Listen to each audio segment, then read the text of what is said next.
Oh, jeez. I'm dying. What I meant to say is hello and welcome to Dave Hill's podcasting incident with me, Dave Hill, the pride of Cleveland and beyond. I once got handed a ketchup packet from a stranger in Santa Fe in a bus station men's room. Looking back on it, that was weird. Anyway, thank you for joining me once again for Dave Hill's podcasting incident now, and it's, what is it, 9th exhilarating year if you don't count the 5-year break in between. I don't know if you can hear the breathing over in the corner. That's my sweet hellhound Lucy, as always, making dog noises. And this episode has plenty of them. You'll be delighted to hear. Before I get into things, thank you to all of you who have been supporting us on Patreon.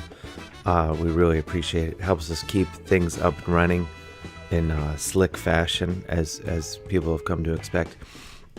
If you would like to support this podcast or some of the other podcasting exploits we have cooked up for you, like Dave Hill History Fluffer, which we've just started releasing episodes, I encourage you to rate, review, and subscribe to that one and this one.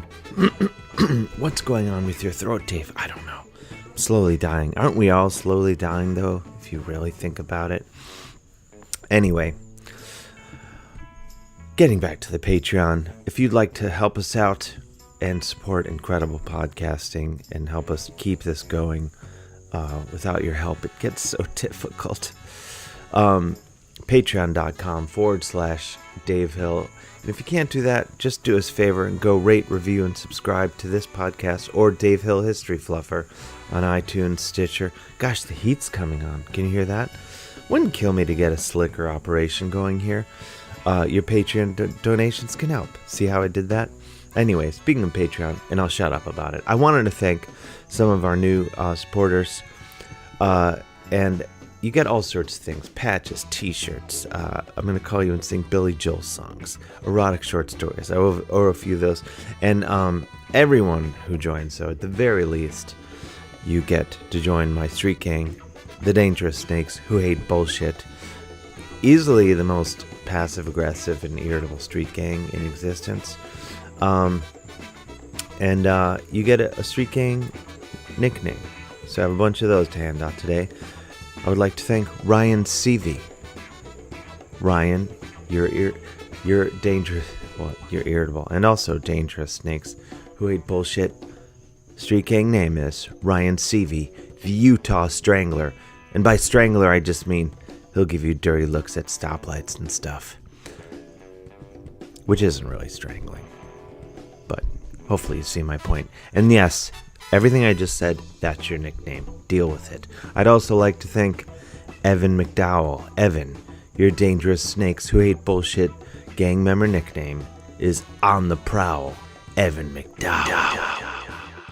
Chris, add some echo after I say McDowell. Cool. All right. Ben Parrott, thank you so much. Ben, your street gang nickname is Ben Parrott, Relentless Parking Lot Shopping Cart Lever. That's like, if you go to your local grocery store and you take the cart. Well, you see my point. You get it. You're supposed to return the carts, ideally. Some people don't. Ben's among those people. He doesn't give a fuck. I'd also like to thank Christina Olson. Very generous Patreon contribution. Christina, your Dangerous Snakes Who Hate Bullshit gamer nickname is Christina Olson, the Mind Knitter. Chris, I hope you added some echo to that too. Christina is an incredible designer, and she knits some awesome stuff and comes up with her own designs, and it's beautiful, and you should seek it out if you like stuff that's awesome and also knitted. That's why I gave her the name the Mind Knitter, because she's, knitting minds. Anyway, I'd also like to thank RJ Anderson. RJ, your Dangerous Snakes Who Hate Bullshit gang member nickname is RJ Anderson, careless thrower of lawn darts. And I know some of you are thinking, lawn darts, aren't those like banned? Aren't they illegal? RJ doesn't give a fuck. Just throws them anyway. Okay. Moving on. So much to discuss. I encourage you every Wednesday in April and May, I believe, with a couple exceptions here and there. We're going to be doing Dave Hill History Fluffer live shows. So come on out if you're in the New York area. They're lots of fun, and we hang out afterwards and have a couple cold ones. Good time is had by all. Also, May 23rd, the full live band debut of Witch Taint at Mercury Lounge in New York City. We'll be playing with Satanicide. It's going to be an extremely extreme night of extreme music. And hopefully you come and get your ass handed to you by hot rock. What else did I want to say? Lots of live dates coming up. Coming to you, London. Coming to the Greenbelt Festival in August in England. I think I'm coming to Budapest, Hungary, and Krakow, Poland. And the dates are shaping up. I'm going to try to get all over the world this year as much as I can. And, probably get a few blank stares, but hopefully people will enjoy it too. Anyway, all those dates coming up soon on my incredible website, davehillonline.com. Let's get in to the heart of the matter, wherein I talk to a delightful person of note. Today, on Dave Hill's Podcasting Incident, my guest is Mr. Frank Conniff, an amazing comedian, writer, raconteur, film buff, and so many more things. You know him from Mystery Science Theater 3000. He's just an amazing force, and he does all sorts of podcasts. We talk about all that. He's been on 78,000 TV shows, either in front of the camera or behind the scenes. He's a brilliant, wonderful, and delightful man, and our conversation went a little something like this.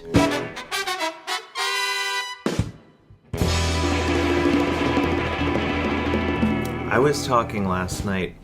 I did a show with John Fugelsang last night, and he mentioned you were living right by here. Yeah, I used to live on West 4th and Sheridan Square. I can't believe. Did we ever run into each other, milling around the neighborhood? Was I mumbling probably, to myself? I would have remembered. I think. Yeah. That my first thought, of course. So I was like, I wonder. He's probably picking my nose or something. Just walking down. Frank saw me picking my nose. I was in my tireless research. Mm-hmm. For this podcast. I didn't realize you talked about, I was reading an interview with you where you were talking about playing in a band. Uh-huh. And I forget what the exact quote was, but you said something. They asked you if it was a garage band, and you said something like, "You're that gives it too much elegance for what we were doing." Okay. Yeah, I was in high school. I was in a band, power trio, guitar, bass, and drums. I played the drums, and we never really got any gigs or anything. We did like a couple of kegers, Uh-huh. I don't think we got paid, but. And that that was here in New York. Yeah, it was on Long Island, actually. On Long Island. Yeah. Oh, so you grew up in Manhattan. I grew up in Manhattan, and then I lived in Manhattan from birth, although we were in New Rochelle for a little while, but I was in Manhattan, and then just as I was getting into my high school years, my father died, and my mom, whose family was from the Southampton area, she decided to get out. She wanted to get out of the city. So for my high school years, we lived I was a townie in Southampton. Mm-hmm. So, and that's where I had the band. A town, that's like the bad element. Well, it's just I wasn't like one of the vacationers who goes there. There's in any town like that, which is basically a resort town. Yeah. There's the vacationers who feed the economy, and then there's the people who are the economy who serve. And I was, I was just a year-rounder there. What was that like going from being in Manhattan as a kid to being way? It was terrible.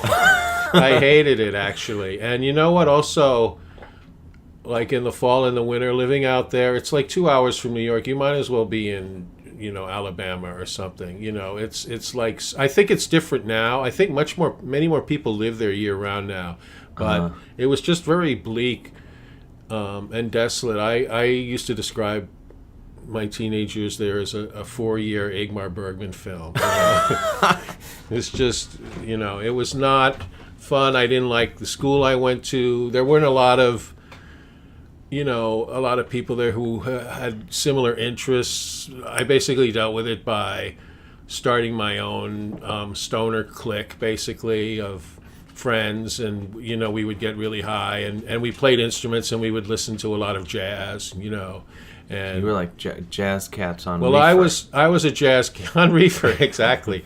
I was a jazz cat, and I kind of influenced the other kids to become, to have them be into jazz too. I think a lot of people don't like jazz, but if you get them high at just the right moment, and play them some Miles Davis or something like that, then they can really hop on board. Yeah, then it clicks. Yeah. Are you still into jazz? I still am. Yeah, it's always been my favorite music. Although I think lately, in the last several years, I've moved a little bit more to pop. I started really getting into Laura Nyro about like 7 years ago or something like that, and that kind of, and she was a great pop songwriter of the 60s and 70s, and then that kind of just reminded me, oh yeah, I really like Joni Mitchell too, and so I listen to a lot of that kind of stuff, and I listen to even more contemporary stuff now, like Kendrick Lamar and St. Vincent and Kimbra. But I'm basically a jazz guy, and basically I don't know a lot about what's really going on in the world in terms of music, but I'm very open to it, and I'm very willing to hear it, when it comes to my attention. Yeah, I try to be that way, and then I find that like a lot of the new stuff, and I worry that I'd like to think that it's not because I'm getting old, but I'll check in on stuff and I'm like, oh, I don't like that. I'm gonna run back to my I have Kinks my comfort. Yeah, the Kinks. We on the John Fugelsang show, we had Dave Davies on. He was saying that last night. I did a show with him at Symphony Space. Oh my gosh, I would have had a seizure. Yeah, he was very nice, and he was great. So.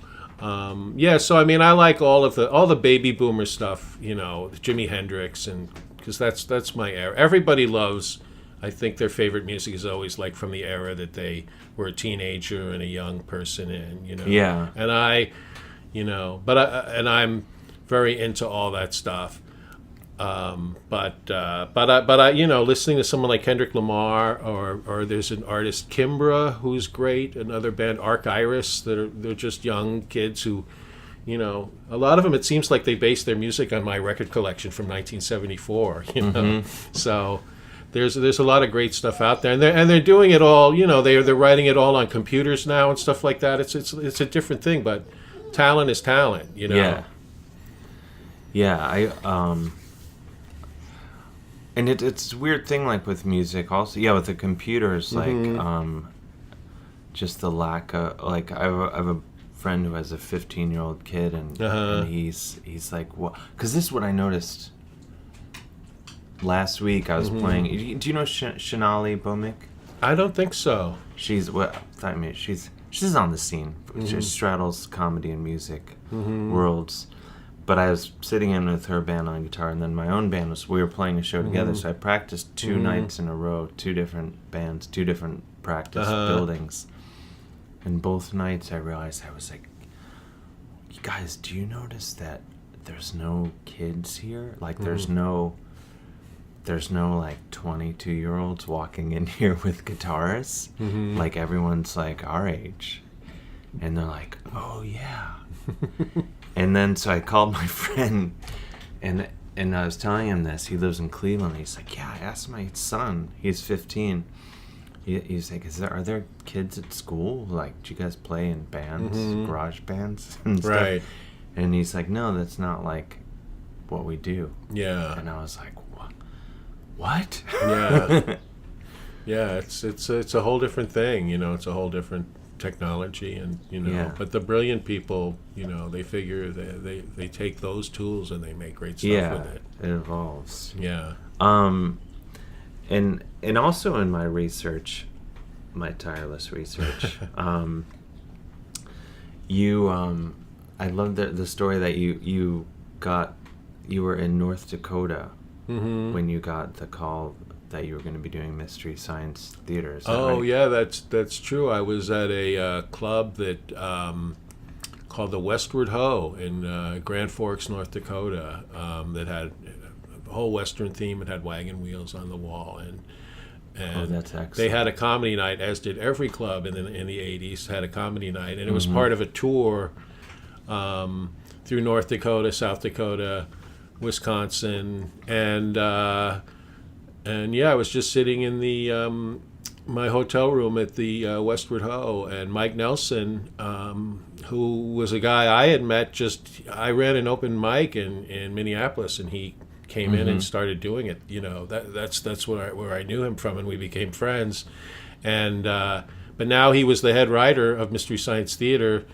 And when J. Elvis Weinstein was on the show, but he left, and then there was an opening, and so Mike Nelson called and said, "Hey, I've recommended you for the gig, and everybody agrees." So we got picked up for another season by the Comedy Channel, and so you come on. I don't even think there was a question of, do you want the gig? I think it was a given. I would take the gig. There was no, we're making you an offer, we hope you'll consider it. No, it was just like, this opening is here for you, and then it just went without saying that I was going to jump at it, because I was just a middle stand-up comedy act in Minneapolis. That was my whole career at that point. Mm-hmm. And so you would have been in Minneapolis, like right in the middle, like when a lot of great music. Well, there's always great music. Oh yeah, there was a lot of great. Husker Du were there, and the Replacements, I believe, were from there. And, Prince. I've heard of him. Yeah, a little fellow named Prince. He was there, and I was one of the first person to ever give me a stand-up comedy gig that wasn't an open mic night, that was an actual weekend gig, and I emceed for her, was Liz Winstead. Yeah. She saw me. She was from Minneapolis, but she had moved away, but she was back in town. And she saw me at an open mic, and she said, "Hey, would you like to open for me this weekend?" And that was like my first ever thing. And she was friends with all of those people. She wasn't just aware of them. She was friendly with all of those guys. Yeah, I think she's the one who. And that's why Husker Du, the guy Bob Mould, is that his name? He wrote the theme for The Daily Show. Yeah. I was gonna say, that's pretty cool. Yeah, I like how that stuff works out. Yeah, so she was connected to all that, and I wasn't really. I wish I had been, but I wasn't as into that scene. I think back then I was more of like the jazz guy that I was, and I was kind of not. I was only listening to Dead people. And do you keep up with like contemporary jazz? Like, do you go to the? I don't. I don't go out to see stuff, and I wish I did, but I think mainly I just still listen to all the people I've always listened to. I think that's an area where I need to get out and see what's going on out there. Mm-hmm. Who are some of your favorites in jazz? In jazz. Oh well, Bill Evans. I think is my favorite jazz musician. But I also love John Coltrane and Miles Davis and Ahmad Jamal, McCoy Tyner. I saw Ahmad Jamal. Oh, did you really? In Chicago. He's amazing. Yeah. I've never seen him live, and people aren't even aware of what a great innovator he was, and also a huge influence on Miles Davis. Mm-hmm. Yeah. Yeah, it's a. I feel like he's pretty underrated. Yeah. And so you went from there. You were in LA for. Yeah, I did Mystery Science Theater for like 5 years, and that was just an incredible blessing to have that opportunity thrown at me.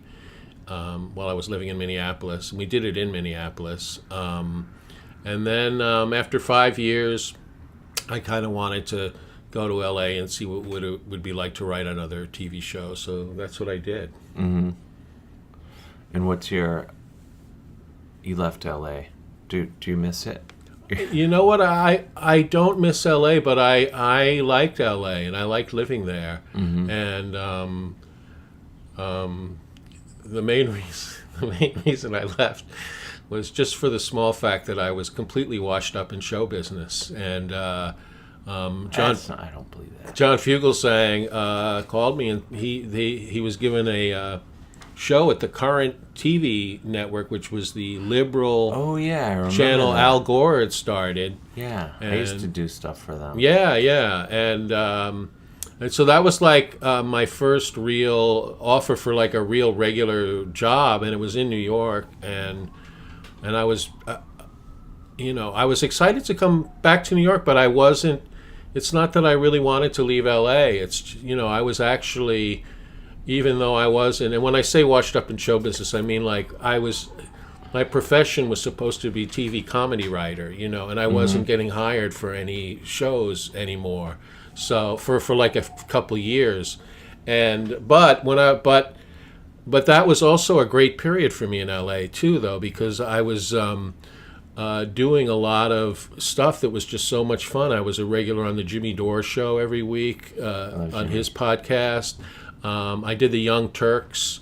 I was also wrote sketches and performed on the David Feldman show, which he was doing out there then. So on that show, like I was able to write and perform in sketches with Martin Short and Paul Dooley and Robin Williams and Andrea Martin and plus all the great people who were my friends already, like Eddie Pepitone and Laura Keitlinger and all those people. And so I was just doing all this stuff that was just stuff I liked doing, and it was just fun, and it was just complete creative freedom. And it was actually a wonderful period in my life out there. The one small hang up was that nobody was hiring me for a paying job.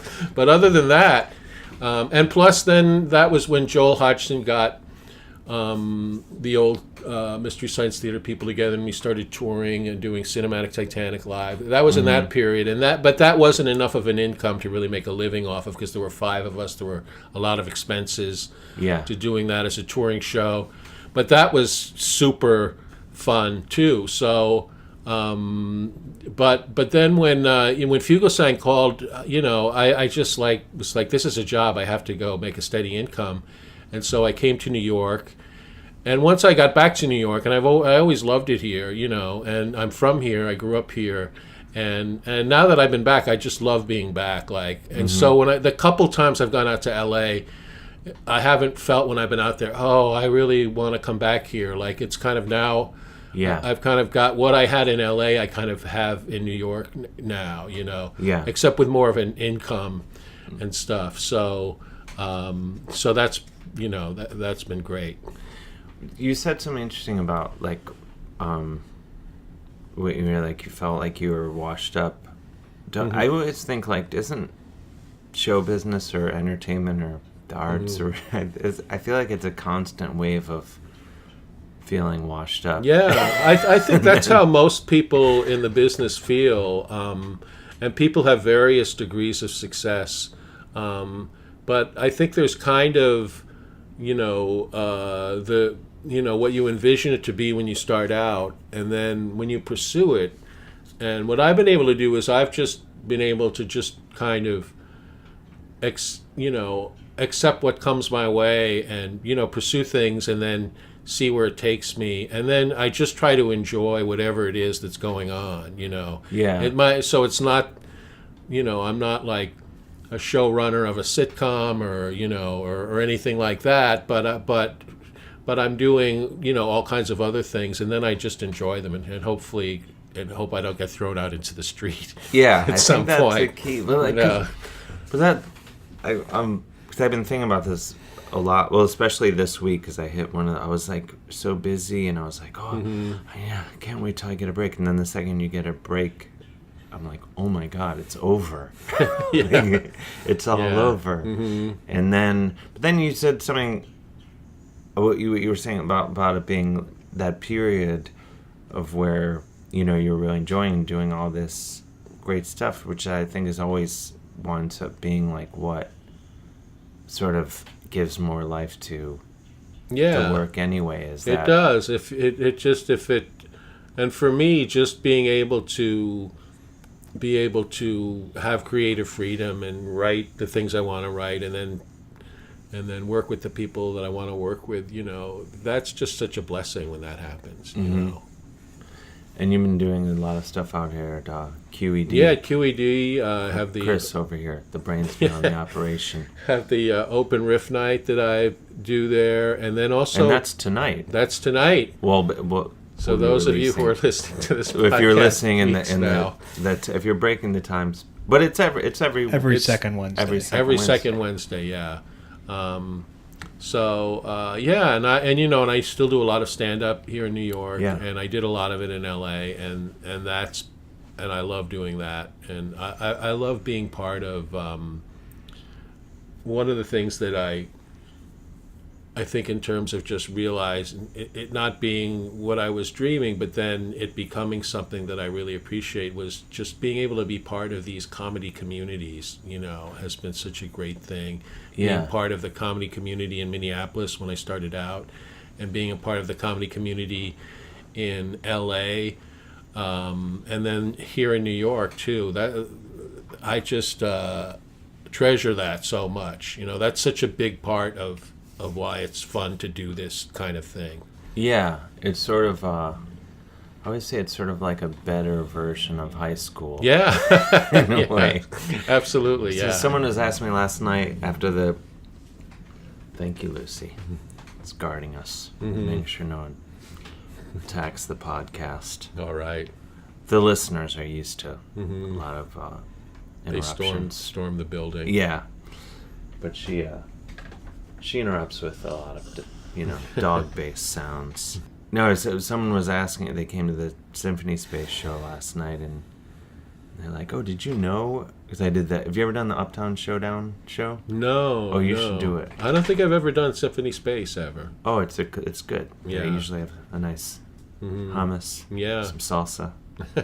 It's my measure of a classy operation. Yes. But they're like, so did you know the other people in the show? And I was like, yeah. I was like, it's sort of like high school. Eventually, Yeah. like you'll meet new people, but eventually it's sort of like a lot of the same people. Well, yeah. So because you and John Fugelsang were doing a show for a long time. Yeah, well, like I said, Sirius. is that Fugelsang brought me to New York to do his current show, and that ended when Al Gore, who we were hoping was going to create this liberal media empire, instead he sold the network to Al Jazeera. So that was the end of that. But even before that happened, though, then I got hired to work on Totally Biased with W. Kamau Bell, which was a great experience. But that got canceled after like 13 weeks or something like that. And but then John got a show on Sirius XM, and he invited me to come in and just sidekick with him if I wanted to. I mean, it wasn't, when it first started, it wasn't even an actual gig. It was just, and I had nothing like really going on. You know, I was kind of out of work as a comedy writer, and so he invited me to. So for the first year, I just came in every day and was his sidekick, and it was really fun. And then they eventually started paying me, you know, but I did it for like 4 years. And it was really enjoyable. But then, like a couple months ago, I guess I got in trouble because,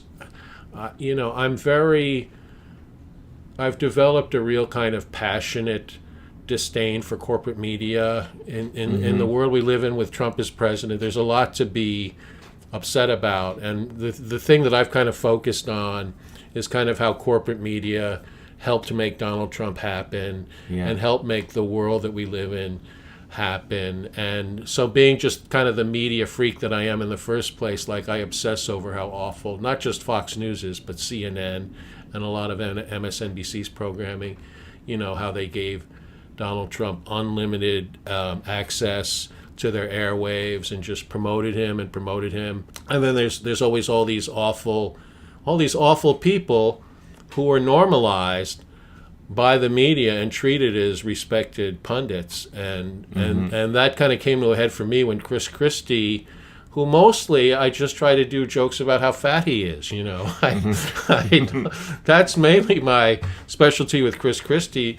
But it just pissed me off. He had a book out and he was promoting it, and he was coming on to Sirius, and he was just being treated respectfully, which I didn't like. And he even was on John's show, and I objected to that too.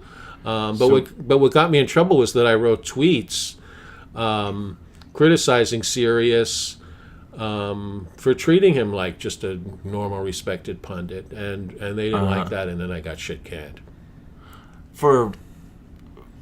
It's bullshit. It is, because what is bullshit about it is because I was on the show for 4 years, and I can say this confidently that there was a general agreement among every aspect of everyone that I was great on the show. There was an agreement, among the listeners who paid to listen to the show, paid subscribers. They all really liked me on the show. John liked me on the show. All of the guests liked me on the show. It was genuinely. It's very entertaining with just John there, but it was more entertaining with me there. Yeah. It was genuinely. I was genuinely an asset to the show, and then just abruptly, Sirius said, "Fuck you, get out of here." What? Because, but I feel like, why would? Because especially Sirius, I feel like they'd have so much programming and so many viewpoints coming from all over. Why would they? I think executives in that kind of corporate media world are very uptight, and they're very afraid of any kind of dissent.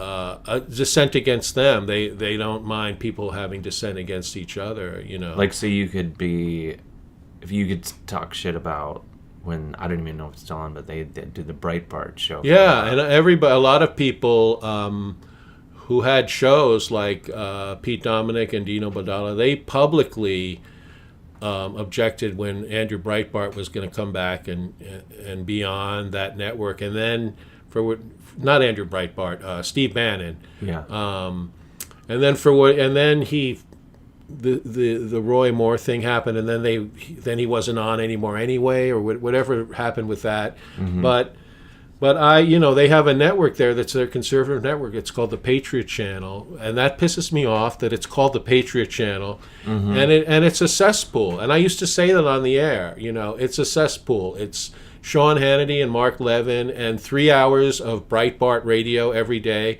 And to me, it's not a question of I'm on the liberal side, you're on the conservative side. It's like I'm on the liberal side and you're on the side of racism and anti-Semitism and hating brown people. And I don't consider it like let's just have a respectful disagreement over that you're on this, you're a conservative, you're over here, I'm a liberal, I'm over here. To me, like now in the world we live in now, it isn't that anymore at all, at least to me. It's not at all. And it's also having to even consider these ideas, which I like this whole, I'm in a fight on Twitter every couple of days at least, but or someone just reacting to something I said or whatever. But like this whole, the intolerant left or whatever. Like tolerance has nothing to do with tolerating hate. Yes, like this right, new right. idea you're supposed to be like, I'm tolerant. So if I respect your Nazi viewpoint. Right. Like, yes, exactly. That's kind of the main. But that's my big issue is that the mainstream media, the corporate media, they've normalized that. They've taken that point of view and they've normalized it, and they present it as just the other point of view. They have to see both. Every issue has to have both sides, you know. But how did that become? I just can't. I still can't wrap my head around how that's become a side, like a point, like this is a point of view. Yeah. Like, and we're gonna listen to these fuckers. I know. And I know. You know, I was speaking to a relative, and they are conservative, and they were saying like, well, don't, you know, just kind of like, well, don't you? What do you think about? And I was like, well, don't you understand? Like, you're talking about like full on racists. Like, there's literal Nazis marching in the streets because of this current president. Yeah, it's not that they're for trickle down economics and I'm for more government intervention. It's not a divide like that, you know. Yeah, like and I reminded him. I was like, do you remember when it was just like when it was more like that? I was talking about Deep Purple, or you know, like I wasn't fucking talking about this. Yeah, like, right. I was just talking about rock bands, and you know, and I said to him, I said, like, you know, things have to be really fucked up if I'm like in a point of like daily engagement on all this stuff. Mm-hmm. I mean, I feel like I was probably more engaged than I realized. Right. And it's weird now, you know. Like every comedian or everybody's Twitter feed is political now. Like it used to, like a few years ago, like I did kind of a lot of political stuff on Twitter, and sometimes some of my fans from Mystery Science Theater would object to it. But now it doesn't stand out anymore now because everybody's Twitter feed is political these days. Yeah, and it's like, how can you not be? You know? Yeah, it just seems like. You know, I mean, like when I perform on stage, it's not. I don't think you know.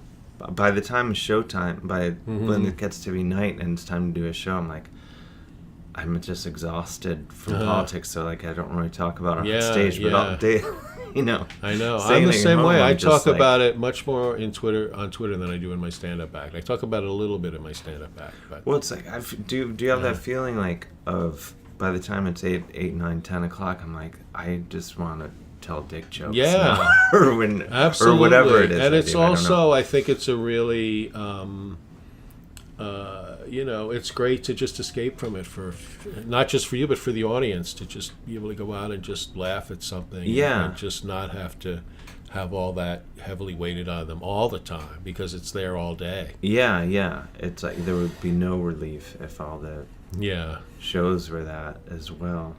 But I don't know, do you anticipate like someone was asking me this last night. They're like, when do you think we'll go back to like a friend from Australia.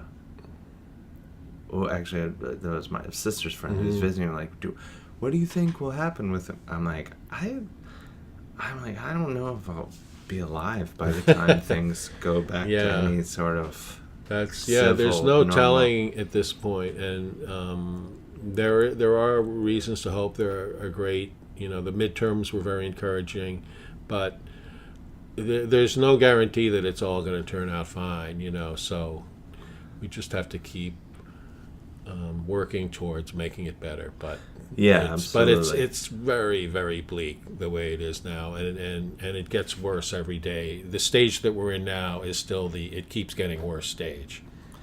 Well, this stage of like where there's huge factions of people who are just like dismissing, you know, every credible, you know, what is generally considered to be credible news source. So yes. Like what you and I might think of Fox News. There's a bunch of people that will say that about the New York Times. Yeah. But I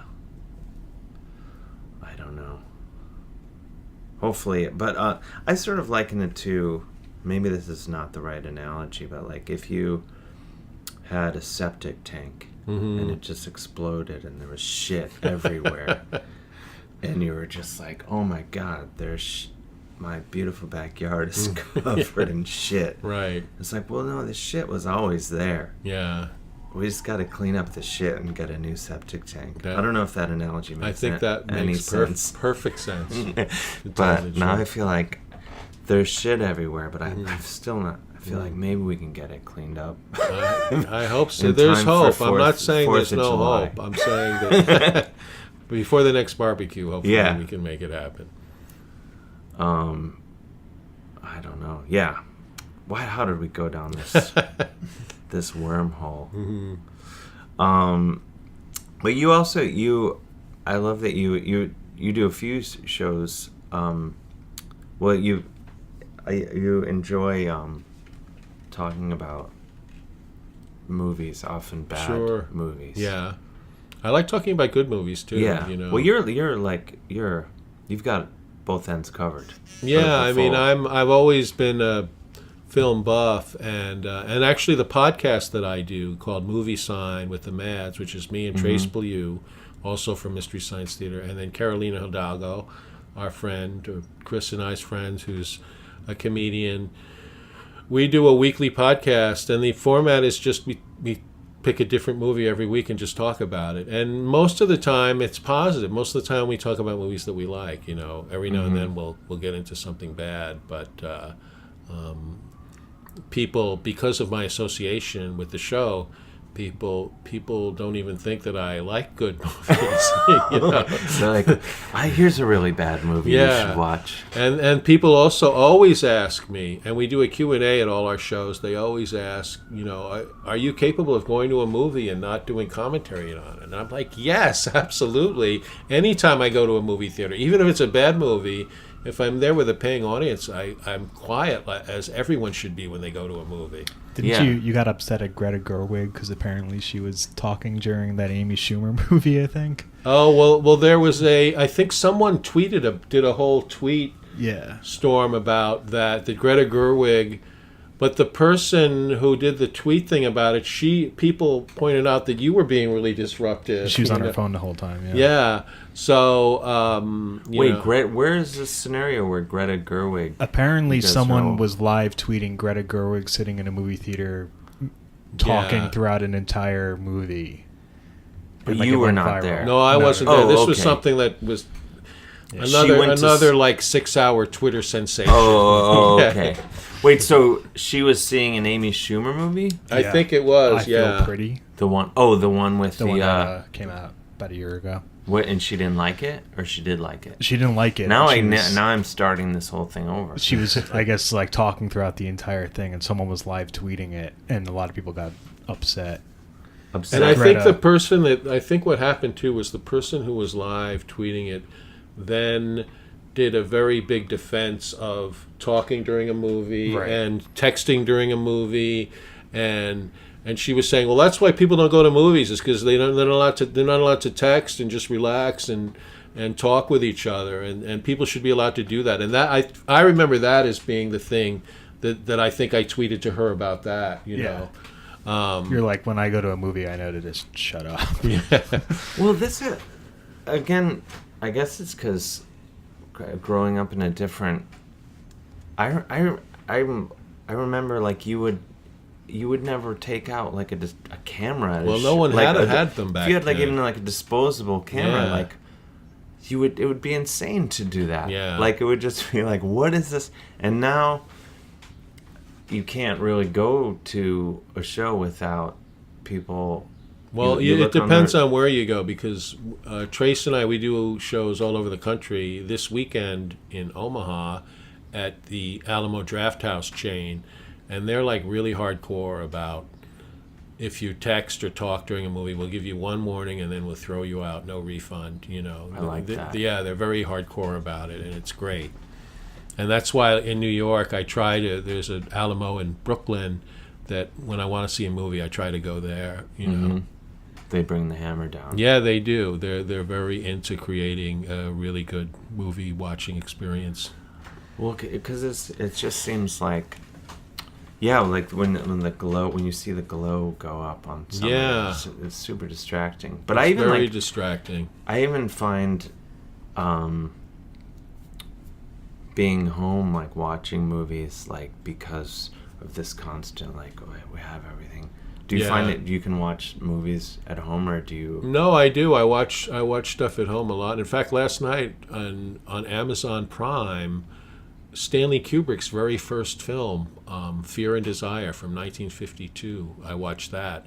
Really interesting to see someone who became like the world's greatest filmmaker at the early stage when he didn't even quite know what he was doing. It's kind of interesting. Mm-hmm. But anyway, I do watch movies at home, and the main difference, and I do concentrate. I always turn the lights off if it's something that I'm really into. I turn the lights off and I watch it. But the main difference is that when I need to pee, which is quite frequently, I pause it up. So maybe the impact of some movies might be diminished a little bit by the fact that sometimes that I'll pause it up 3 times. Well, in the course of the movie. I think that's reasonable. Yeah. But like now we have these things like with TV shows where they're like the second screen experience. Like you're supposed to be like on your iPad while you're watching the show and doing like some bonus content throughout. And now, but I'm. Yeah, I don't do that. I don't have, and I'm very into like when I watch a movie, like if I'm watching it with someone else in my house, like it annoys me if they make comments about it to me or they start talking. Like I just want to concentrate on the movie. Yeah. I'm like I get really upset with myself when I'm watching a movie at home and I start to like check other things and stuff. Like I'll check my phone notifications and stuff, like but stuff like that. Well, I just signed up for the Criterion channel. Yeah, same here. And so and my girlfriend was like, you're not gonna watch those, like you always do that. And then I'm like, I'll show you. So because it's like Hulu used to have like so many of those movies, right? And like they even had like a ton of like Kurosawa movies. So I'm like, I want to watch a Kurosawa movie. Mm-hmm. But then it was getting late. I was like, what's one that's not like 9 hours long? And then the first one is it's only like 1 hour and 20. I was like, I'm gonna watch that. Mm-hmm. And then I was out of it. I was lost in like 20 minutes, and I was like berating myself. Yeah. Well, one thing that happens to me is I'll watch movies late at night, and then I'll get drowsy, and then sometimes I miss 2 scenes because I dozed off. And it's no reflection on the movie. It's just because I'm watching when I'm really tired. And then sometimes I'll just watch that amount and then watch the rest the next night or something. But I really try not to do that. I really don't. For a single movie, I would rather not do that. But I have done that on occasion. Where I save it. I'll watch the rest tomorrow night. Yeah. I kind of feel with a movie, it's part of the experience to watch it from beginning to end in one sitting. Yeah. But I get so frustrated when I get late at night, get lost, like especially like a foreign film or something. Yeah. Like when you're like, why is that person just staring angrily? I mean, I dozed off. I don't know why. Yeah. Also, why did that samurai just storm out? Mm-hmm. No idea. Also, like when I read late at night, it can make me very drowsy, which I hate. I kind of have the opposite of insomnia. Like I kind of want to stay up late or something. Like if I'm reading a book that I'm into, like I want to stay up and keep reading it, but then I'll get really tired and I'll go to sleep. But I think with a foreign film, part of it is it requires reading, and that adds to making me tired, is having to read the subtitles. Yeah, it can be some work. Yeah. Just got to keep plugging away. Yeah. That's why I have another 20 minutes left in this Senshiro Sugata. Oh, okay. Which I'm completely lost on. So I noted here. And so so every second Wednesday is Open Riff Night. Tonight it's at 7:30. Starting next month, it's at 9 p.m. We're switching with History Fluffer. Oh, it's gonna be back to back. Back to back heat. That'll be perfect. Mm-hmm. That actually works out really well for me because then I can do Oh, then our you'll do and your show earlier then? Is that how that's working? Yeah, so and then Mr. I Fluff can will be just hang out, 7:30 and then have a lovely Open night Riff. at QED Astoria. Yeah, as is any night at QED Astoria. It really It's is. a lovely night. Not to give that place a commercial. I don't want to give it any extra publicity, but what a delightful It's so great. space. It's my favorite space in New York. Yeah. Frank will also be at Movies Are Dumb, which is when we show a full-length movie and have comics riff over 'em. And that's Friday nights. Friday, April 19th is the next one Excellent. with Howard the Duck. Classic. Which I've never seen. Cleveland connection. I'm always amazed by the movies he hasn't seen. Like The Room he had never seen. I never. Have you seen it now? I have. I saw it when I riffed it at QED, and people, because of my association with bad movies, people always come up and talk to me about The Room. People give me Room merchandise. Like someone gave me a comic book based on The Room, and the thing is I really fucking hate it. I mean, it's real. It is hilariously awful, and it's. I can see why everybody does riffs on it because it's perfect. It's so bad, but I don't have the affection for The Room that I have for, say, Plan 9 from Outer Space or Glen or Glenda or any of the number of the movies that I've riffed many times. And like those older films, there's kind of an innocence to them. Like, I have affection for them. They're bad, but I like them. You know what I mean? Yeah. And The Room is just misogynistic trash. I mean, I don't. I'm really happy to never see The Room again. And I'm sure I'm going to be forced, probably by Chris, to watch it again at some point. Well, The Room, the weird thing, and I don't know how, I mean, I guess many people arguably have had this experience, but I weirdly met Tommy Wiseau before I had any idea, I'd even heard of The Room. So my first experience was meeting this weird guy and not understanding. I have no idea what's going on or why I asked him where he was from, and he told me New Orleans, and I was just like, what? It's just a Comic-Con, this guy I'm happened to be talking to. Right. And I'm like, what? And then shortly afterwards, I was in London, and I went to a screening of The Room, and I had the same thought of I was just like, oh, this is horrible, but it's all, I felt such pain for the people who had to make it. I was like, oh my God, these people had to show up day after day and do this. Right. They had to some guy had to show up and be the cameraman on this movie. And then I saw it again. That's the problem with The Room. Well, people see it more than once. I went to a screening of it, and then I was at someone's house, and then they were like, let's watch The Room. And I didn't have the confidence. I didn't know the people well enough to feel good about leaving. I wasn't. My gut was like, get out now, go. But instead, I watched it again, and I just went through the whole thing in my head again of just and I actually read that book. The What's Hunger it called? Artist or the Disaster Artist. And I end up being like, oh, now I understand why. Of course, why these people do these movies, because people need to work, and also people are like, well. But the movie that they made from that book, which was an entertaining movie with the James Franco thing, but before I see it, people said to me, "Yeah, it's funny, but it's kind of an inspiring story about believing in yourself." I'm like, "What?" It's an inspiring story about a guy who had access to $6 million and then made this shitty movie. Yeah, that part. I didn't get that kind of. That some people found it uplifting in that way. To me, it was like, that was like a waste of $6 million. It's not an inspiring story that you had all this money and then you made a crappy movie. No, I don't think. It's not like stick with your dreams. That's it's not that kind of story at all. Whereas actually though, the Tim Burton movie Ed Wood is that story, and Ed Wood is, to me, and I love Ed Wood and I love his movies, and Ed Wood to me is an inspiring story of an independent outsider filmmaker who just against all odds, made a bunch of films, and he had many competency issues, but his films are beautiful in their own way, and I love them.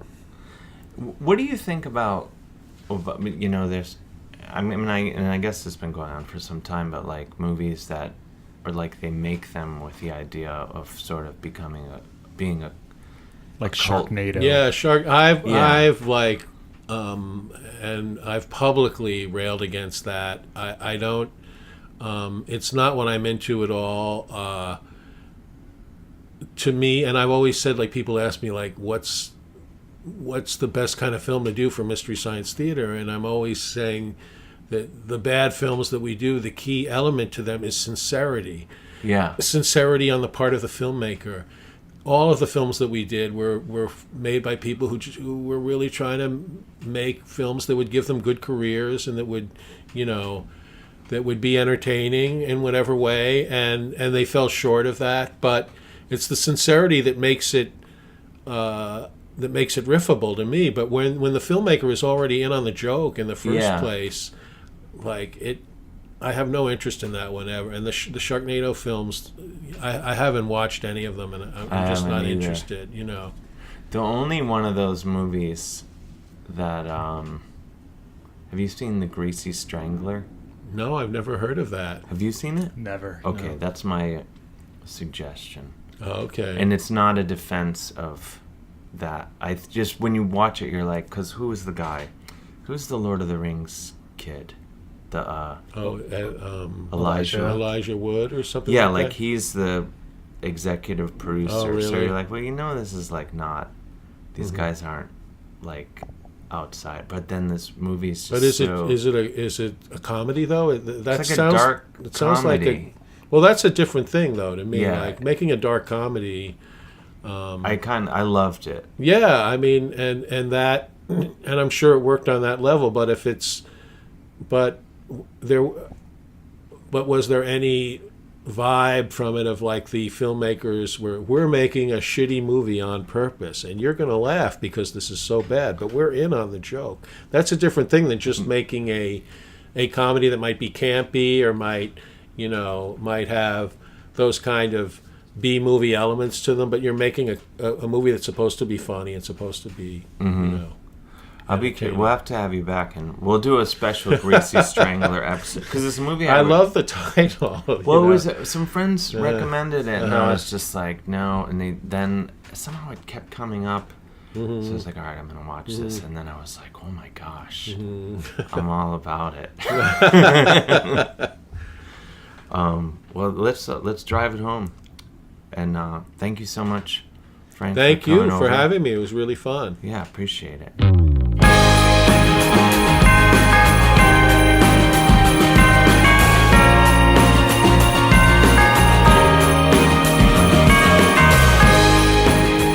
There you have it, my delightful conversation with Mr. Frank Conniff. If you're in the New York area, he's performing all the time. He's doing a lot of stuff out at QED Astoria, where I've been doing a lot of stuff myself. So seek him out. He's amazing, and just once you go down the rabbit hole, you'll there's so much. It's a whole empire. Anyway, thank you, Frank, for joining me today, and thank you, dear listener, for tuning in wherever you are on planet Earth or beyond. Chris, add echo after I said beyond. And once again, please rate, review, and subscribe to this podcast, and also Dave Hill, History Fluffer, which you also don't want to miss. And I really, I know I beg all the time for you to rate, review, and subscribe, but that's the way you get on the hot charts there on the various podcasting services like iTunes, Stitcher, and all that. And then other people find out about the podcast, and next thing you know, you're like a podcasting czar, which is the goal, of course. I don't want to get back to turning tricks. I'm just kidding. I never turn tricks, but I'd be pretty good at it. Anyway, I don't know why I said that. Let's get out of here. Thank you to my partner in crime, Mr. Chris Gersbeck. the brains behind the operation. And once again, I encourage / beg you to support us on Patreon. Go to patreon.com/Dave Hill. Throw a little money in the till and the hopper, and we can keep these hot podcasts growing and coming at you. And you know, hopefully bring some light into your life. I know it brings light into my life doing this, so there's that too. Let's not rule it out. I guess, Chris, maybe add some explosions right about here, and we'll go out on like a, you know, powerful, epic note. I don't know, like a or whatever. It's up to you, really. Okay, I had a nice time. I hope you did too. I'll see you next week, and we'll see you over on that Dave Hill History Fluffer podcast, which I was talking to a friend today, and she was like, that's the greatest podcast of all time. Dave Hill's Podcasting Incident, pretty great. Dave Hill History Fluffer, groundbreaking, incredible. That's just what she said, but I don't know. Why don't you listen? Find out for yourself. Okay, bye-bye.